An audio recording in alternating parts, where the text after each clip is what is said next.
Well, top of the morning to ya.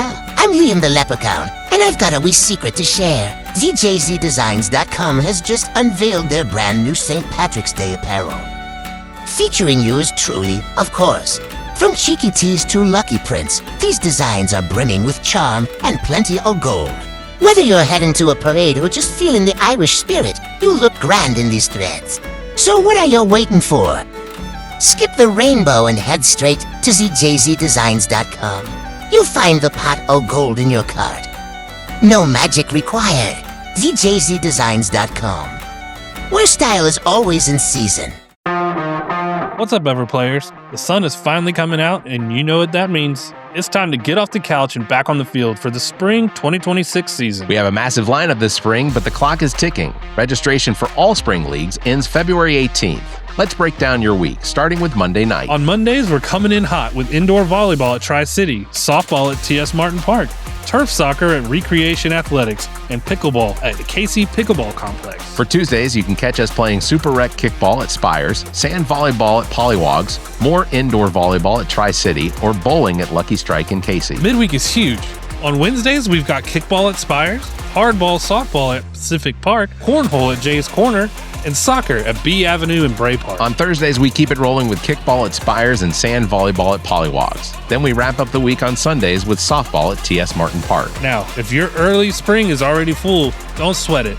Our late spring leagues are also open for registration right now. That's right. The deadline for these is March 16th. We've got co-ed flag football at B Avenue on Wednesdays and sand volleyball at Pollywogs on Sundays. We also have 5 special one-day events for those who want some extra play or can't commit to a full season. Mark your calendars for these dates. February 9th, turf soccer mix and match at Recreation Athletics. February 12th, Valentine's Day kickball mix and match at Spires. Then we have February 16th, basketball pickup at Drew's Wellness Center. February 17th, indoor volleyball mix and match at Tri-City. March 26th, legendary 11th Masters of Putt-Putt at Frankie's Fun Park. Whether you're playing for the trophy or just for the social hour at the bar afterward, there is a spot for you at Everplay. So head over to everplaysocial.com to get your team registered before those deadlines hit. We'll see you on the field.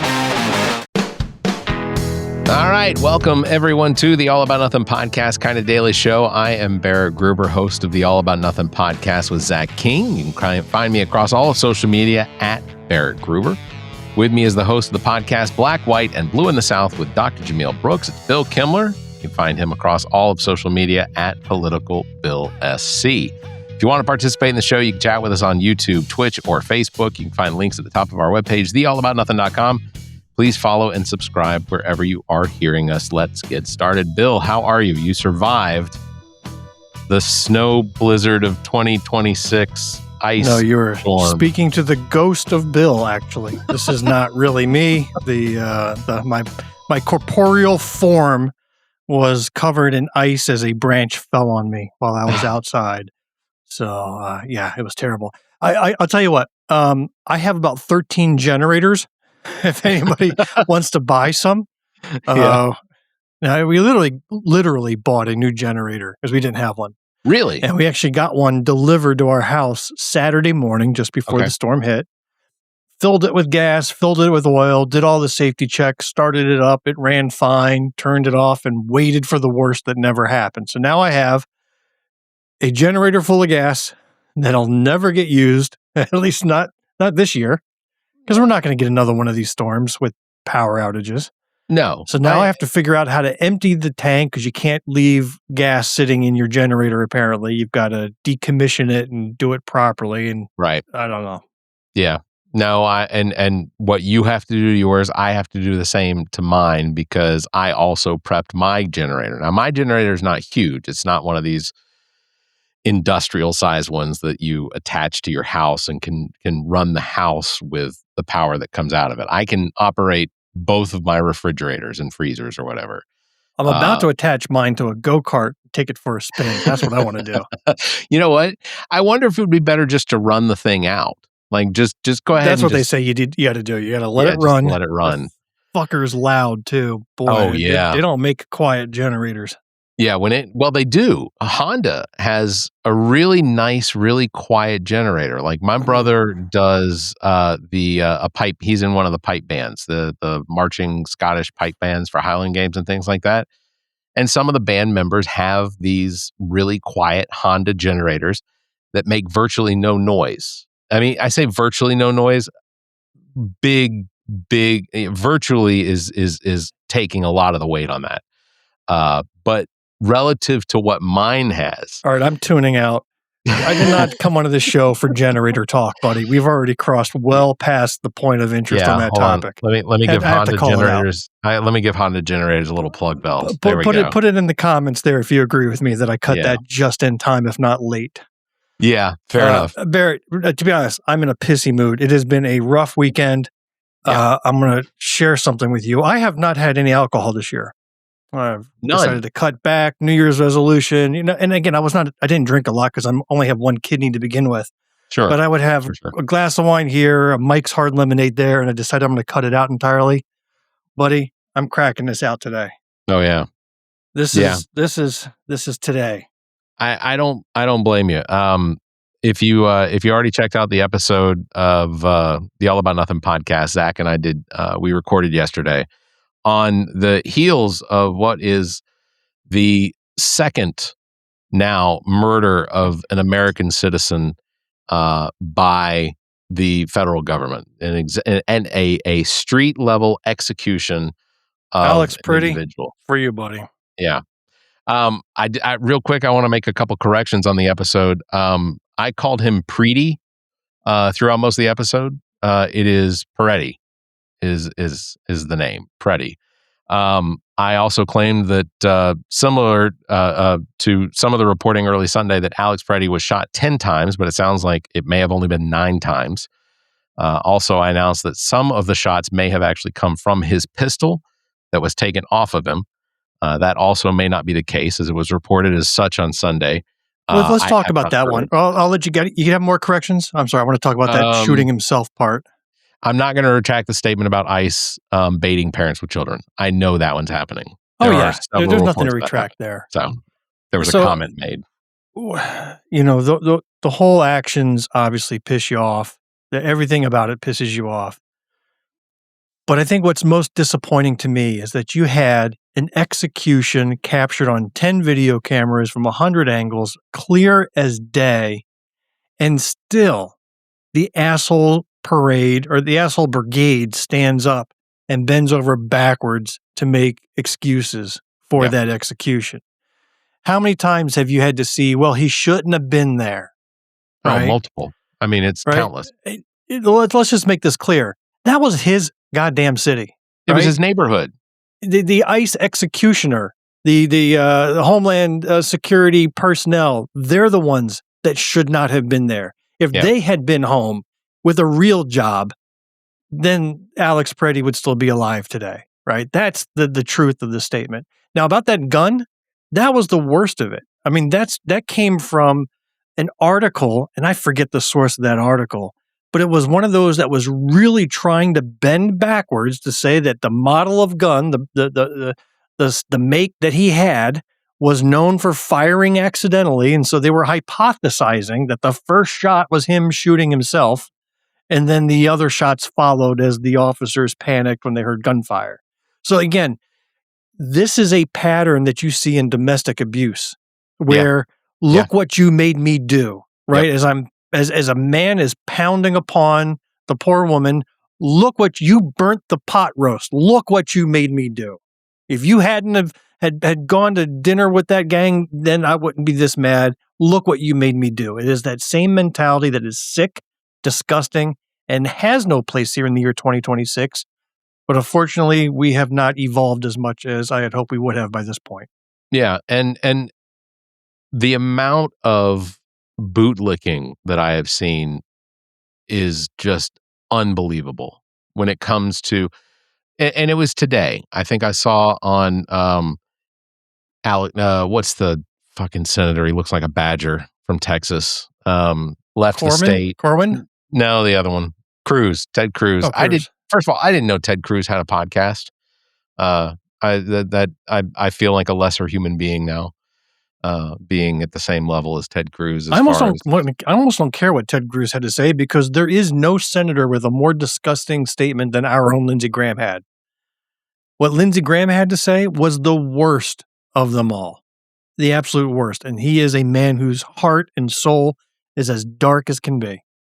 What is his what would his reaction be when this happens here in South Carolina? When the city of Columbia winds up having a protest and ICE steps through because there is a bill on the floor, or there is a bill to be introduced in the House that potentially could pass the Senate that will no longer give local law enforcement the option It would be mandated. working with ICE. Yeah, it'll be mandated that they have to work with ICE, that detainees will be held in local law enforcement jails, that the local law enforcement will participate in the apprehension and detainment of suspected illegal immigrants or anyone that stands in the way of this Gestapo. So when Barrett Gruber is the very next victim of the first to go in South Carolina, because you attend these protests all the time. If you were the first to go, how do I get the credentials so I can carry on the All About Nothing pod kind of daily show? I'll set up a kill switch that'll send it to you. A bill switch. That's what you mean, a bill switch. We'll call it a bill switch. Just switch it all over to me, and I'll bring somebody else on, and we'll carry it on in your honor, of course. In your honor. Yeah. It'll be the Barrett Gruber All About Nothing podcast hosted by Bill Kimler and Zach King. I get it. It'll be the All Not About Barrett podcast. I now I feel like I need to make the show a little bit more about me before we get to that in memoriam. It's disgusting to me that we still have people that are justifying this. What is wrong with you all? Yeah. What is wrong with you all? He shouldn't have been there. He shouldn't have been armed. He shouldn't have. No, he shouldn't have been shot to death. If you don't have that as your number one point, then you're missing a point entirely. Yeah, they said witnesses and video footage indicate that Pretti was observing a federal immigration enforcement action. He was reportedly filming agents and directing traffic away from the scene. When agents pushed a woman to the ground, Pretti moved to assist her. He was then pepper sprayed, tackled by a group of agents. Back, Barry. I don't know if you watched that video. I've watched 9 or 10 videos from different angles that some of them are better at showing exactly what happened than others, but there's no question at all as to what it is that actually happened. And anyone that sees those videos and thinks that the agents were in any way, shape, or form in danger for their lives, this man was on the ground. He was pinned by at least 3 agents, and they shot. The one agent pulled out a gun, shot him in the back. He fell to the ground, and then subsequent shots occurred afterwards. As they backed away from him, they were still shooting at a lifeless body. He was not moving. His back was turned to them. He was bent over a woman who had just been pepper sprayed in the face. No, she hadn't been pepper sprayed. She was shoved. Yeah, shoved. Because this woman was just off the sidewalk, standing in front of a parked car. She wasn't in the middle of the road or anything. And the officer just came, pushed her from the front, sent her sprawling backwards. Pretti turns to her, his back facing the ICE officers. He bends down to pick her up and check to see if she's okay, and that's when he got gang tackled. Yeah. So the most disgusting thing, it's really tough to say most disgusting because they're all the most disgusting. But when the Department of Homeland Security puts out a statement minutes later saying that he approached them brandishing a weapon and they fired in self-defense, a completely invented narrative that is completely contradicted by what everybody can see on the video, and they're not held to account for that. Try lying that way at work once, Barrett. Lie that way once where it's that obvious, where everybody knows it's not the truth, and you come out with a public lie and see how long you're employed. The fact that these people are still allowed to run this department is a stain on this country. I am also appalled at the fact that there are so many people that are preaching this narrative that he never should have showed up at a peaceful protest with a firearm. It is well within our rights as citizens of the United States, according to the Second Amendment, and all these gun-toting Second Amendmenters. You can, if you feel like you need one on you, fine, wear it, take it with you. But in no way, shape, or form did he have that gun in his hand approaching these they're not officers, approaching these federal employees. He did not have a gun in his hand. He had his camera in his hand, in one hand, and with the other hand, he was motioning traffic to pass through. That was what he was doing. And at no point during the tackle that took him to the ground did he still have that gun. They pulled the gun out of the holster that he had on the small of his back, and then shot rang out into his back, and then subsequent shots rang out at him on the ground. And how can people that are Second Amendment, supporters or whatever their belief is, how can they claim that he can't go to he wasn't on state? You say ground. it all the time, Barrett. Something happened in this universe. Yeah. That caused a split in the timeline. And nothing is more evident than you and I sitting here today. And our greatest ally in this story is the goddamn NRA. Yeah. Yeah. You and I are sitting here with the NRA by our side, talking this story through, and they have come out in strong defense of Alex Pretti's right to carry an arms peacefully, which, by the way, you and I have never been opposed to. No, it's really fucking weird how everybody just decided to stick their head up their ass and go, well, he shouldn't have been carrying a gun. What the fuck? Yeah, watching Kash Patel on Fox News or whatever with his eyes doing this. Yeah. Trying to say, well, if you're going to go to a peaceful protest, you can't carry a firearm. You cannot have a firearm. Why? First of all, it wasn't on federal grounds. It wasn't on state grounds. This was in a neighborhood on a street. So yes, I understand. Go to the state capitol. Do not take a firearm. You cannot have a firearm on the state house grounds. Totally in favor of that. I think that's unnecessary. There are plenty of state troopers or state police officers. Yeah, funny they make that rule for themselves, but not for the general public. But that's a different conversation. That's like we can't carry a firearm near the governor's house. Yeah. To add insult to injury, I have now been forced to look at that stupid, twisted little fuck Kyle Rittenhouse's face all over my timeline as people keep bringing his picture up to point out the hypocrisy of those defending ICE agents. Yeah, and they're just tactics. Just to remind anyone who doesn't remember, Kyle Rittenhouse showed up across state lines into, was it Missouri, Kansas, somewhere? Milwaukee. He showed up in Milwaukee with a rifle at a protest, claimed that he felt like his life was in danger, and he was there to protect small business owners, some gas station or something like that, and that he killed, 2 people and injured a third? So he did exactly the same thing. And then found innocent. Found innocent of murder, of homicide, and I think had lunch with the president or something. At one point, I think, what was one of our state senators or somebody like Alan Wilson. That's what it was. Alan Wilson was cheering him on. And then at one point, Barrett, I didn't want to get back into his life story. Like I said, this was the insult to the injury. It's bad enough, but now we got to bring this guy back up. Yeah. You mean Senator Kyle Rittenhouse from Milwaukee, Wisconsin, whatever. I don't know. I don't.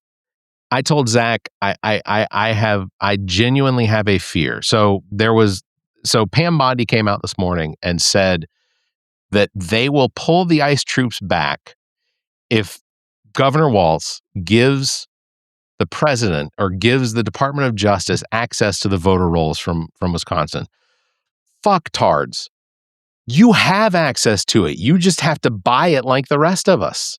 I don't understand. What would have been worse, why this is an issue. That voter roll request, or what if she said, if you donate $20 million to the Trump ballroom, then we'll pull the ICE agents out. Would you have been any more surprised or any more outraged? Or it's the same thing. Yeah, it's exactly. It is a ransom. It's like we're going to take a completely unrelated thing and try to squeeze it out of you in return for removing unwanted, unasked for, untrained, unnecessary military troops.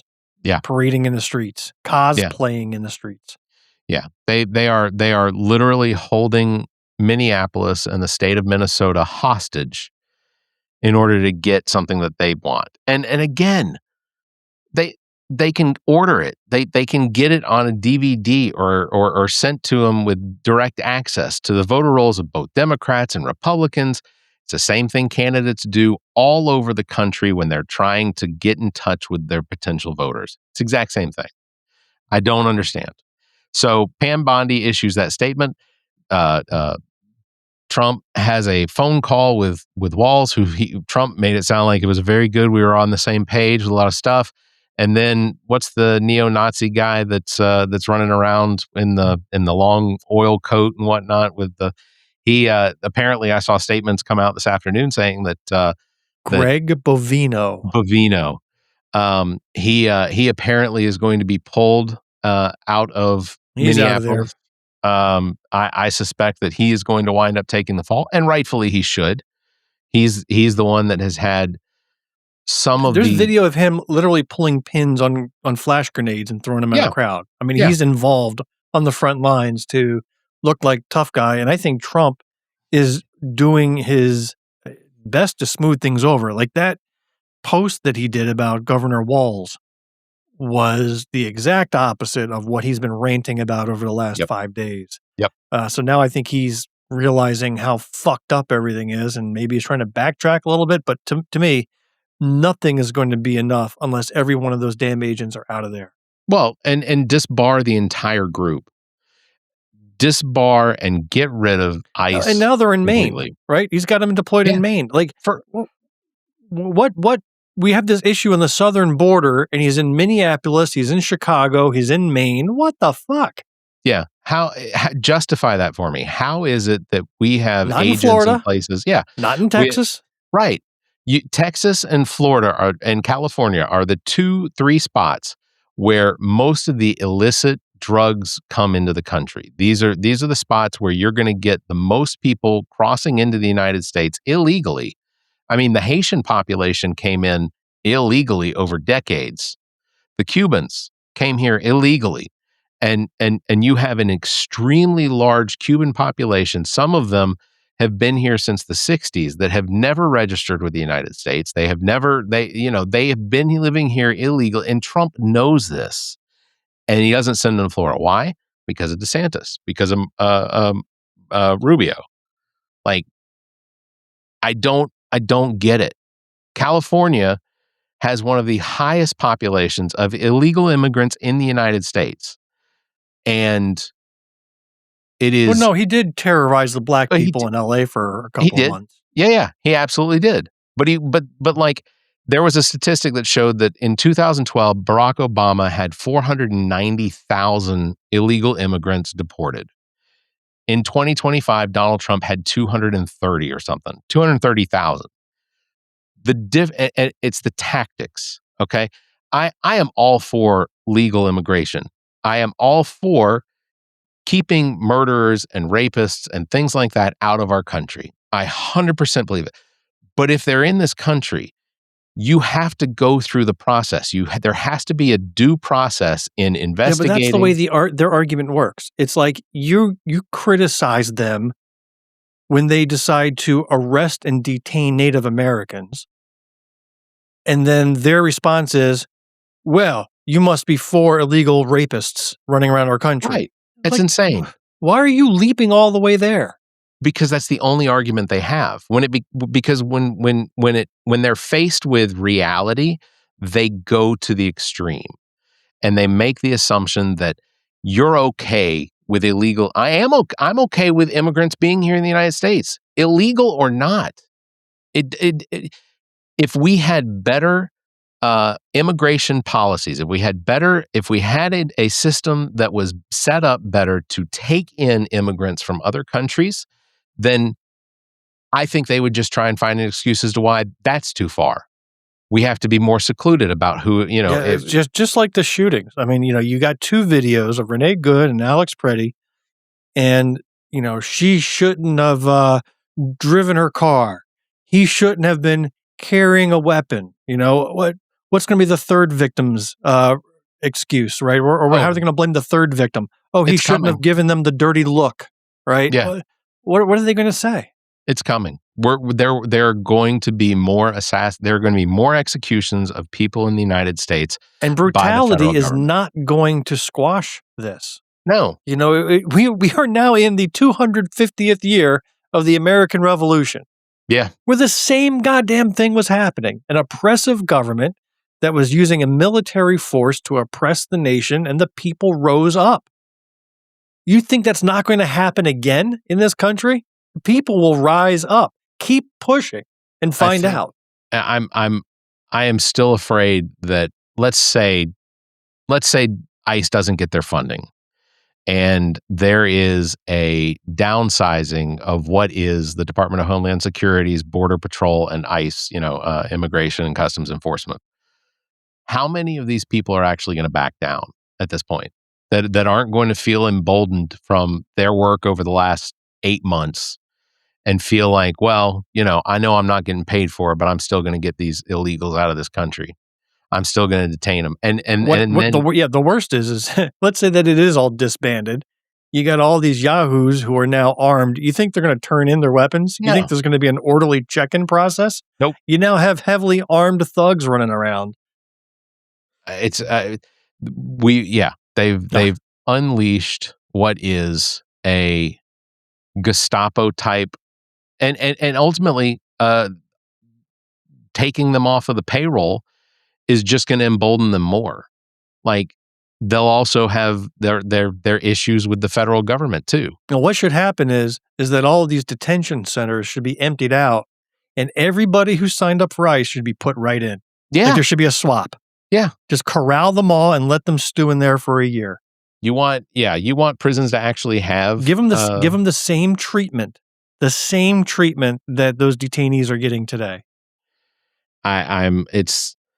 It's infuriating, and it pisses me off listening to some of the people that are defending this, or that think that this is the right path the United States should be on. Or, I listen to podcasts where I listen to there are people that go on and they defend every single bit of this. They defend Donald Trump. They defend Pam Bondi. They defend, and ultimately their defenses is always, well, this is, if it weren't for Joe Biden letting all these illegal immigrants in, I'm so sick of hearing that, because it wasn't open borders. We didn't have, the reality is there were not open borders during Joe, because ultimately, like in places like Texas, the state of Texas put up, I don't know if people forget this, but they put up barbed wire. We had a woman and a child die trying to cross the Rio Grande because they got cut up by razor wire that had been placed in the Rio Grande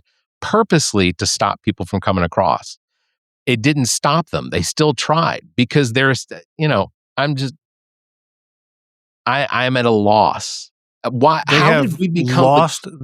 They've lost their humanity. They see people from other countries as lesser than human and not deserving to live.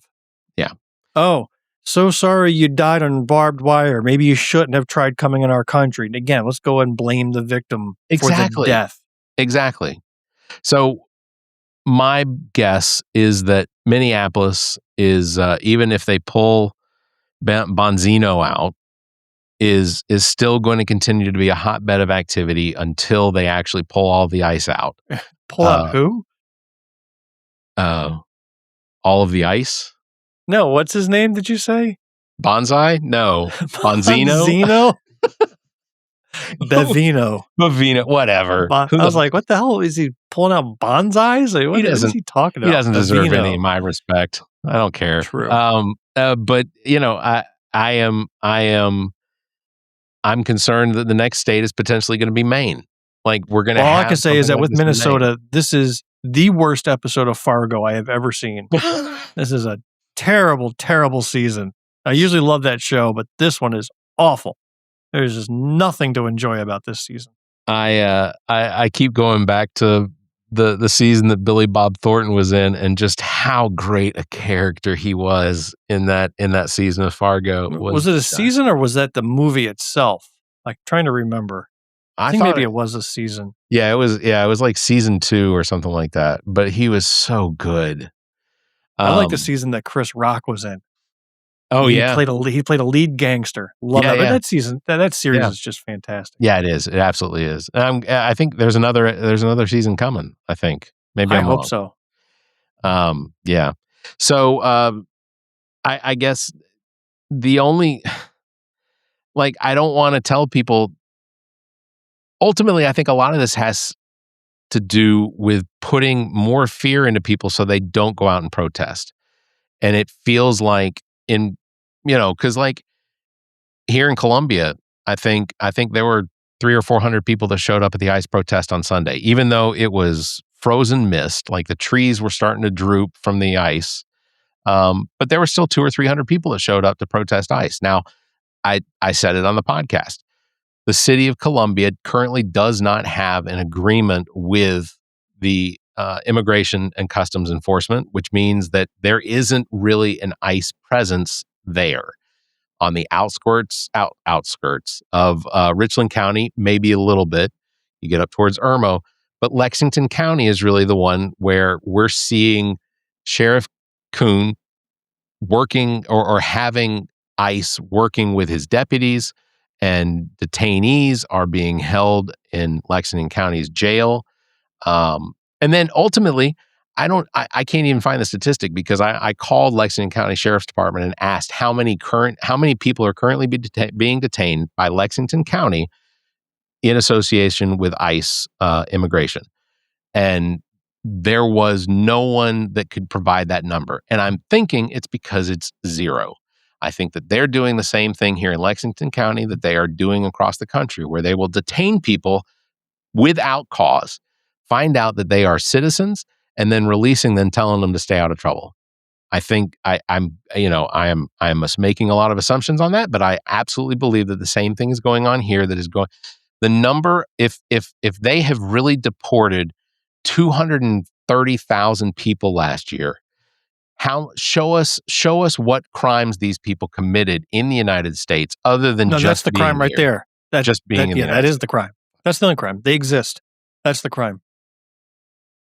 This country was founded on immigrants. I mean, the United States was built on the idea that we would take in. This country was built by immigrants. Exactly. It was stolen from the Native Americans, but it was built. It's just a bunch of people blaming others for their own failures. Like, I can't be responsible for my miserable ass life, so I'm going to blame the brown people. I'm going to blame the black people from a country in Africa. I'm going to blame everybody else, and let's go attack them. Has anybody's lives been improved by all this ICE action over the course of the year? Has anybody gotten wealthier? Has anybody gotten healthier? Yeah. Private prison system. The private prison system is taking in more money from the federal government because they have more inmates detained. I told a friend today that because she said, where do you think you got your ideology? And I said, I think my parents got probably it? a little. Well, it's not like you went out shopping for it. Yeah, well, why do I have this ideology? And I said, ultimately, I think it's because I have empathy where some of these people don't have any empathy or sympathy or anything. And I said, ultimately, I live my life trying to not impact anyone negatively. If I have an impact on them, I hope that it's beneficial to them. But I don't want to have any negative impact on anybody. I don't go out of my way to try and cause harm to someone. And it feels like this administration, that everything they do is intended on having the most gruesome impact as possible. Same here in the state of South Carolina. Alan Wilson, who just got endorsements over the weekend from people that I respect, and I'm like, fuck you. Why? Why Alan Wilson? This is a man who has literally only been elected in the office. What other Republican can they endorse? Oh, I don't know. Who would they have endorsed that you wouldn't have felt sick to your stomach over? Well, Lindsey Graham got an endorsement from some local politicians that I won't even name. No, I'm talking about the people you respected. The fact that they endorsed Alan Wilson. Who else would they have endorsed for government that's a Republican, because they can't endorse a Democrat? Right. Who else would they have endorsed that you would have been not sick to your stomach about? They're all equally heinous. There aren't any. Yeah. Yeah. There is not a single current state or local politician for the Republican Party currently running for the nomination that any endorsements for those individuals don't turn my stomach. Because you look at the reality of what it is that's going on, and the corruption that has been going on for more than a decade now, and how do you give them some of these people have been elected to their office by Democrats and Republicans, and ultimately theirs is a nonpartisan position. And it really upset me to see the endorsement for Alan Wilson on that one. And I'm just like, why? You got Dr. Jermaine. You ran nonpartisan. You could have endorsed. Guess Dr. who I got Jermaine a Jackson. phone call today from? Oh, who? Dr. Jermaine Johnson. Oh, yeah? He directly called me just to thank me for the efforts. I was Oh. like, how about that? That's awesome. He says, keep my eye out for opportunities in my area, but he just wanted to reach out and say thanks. I was like, damn. I think I told you this before, and we'll wrap it up on this, but I did tell him that when he gets elected that I want to be his press secretary. He said there's somebody in the position right now, but if they don't want it, that he would let me know. But if he and the 10 backups he's already identified all die and perish, hey, he might consider you. I have it in a text. He texted me and said I would be considered. I would love that job. I would fucking love that job. To be able to go in front of the press here in South Carolina. Yeah. Well, you can be press secretary. I'll be his minister of propaganda. Okay. That'll be my job. That sounds great. Well, that's going to do it for this episode. Big thanks for everybody watching. Thanks for listening. Don't forget you can follow Bill at Political Bill SC and myself at Barrett Gruber across all social media. Thanks for liking and hitting that bell. And if you can, give us a 5-star review and leave a comment. Until next time, you all stay safe, be kind, and keep your hands to yourself. The preceding podcast is solely owned by the host or hosts and is distributed by Big Media, LLC. Copyright 2026.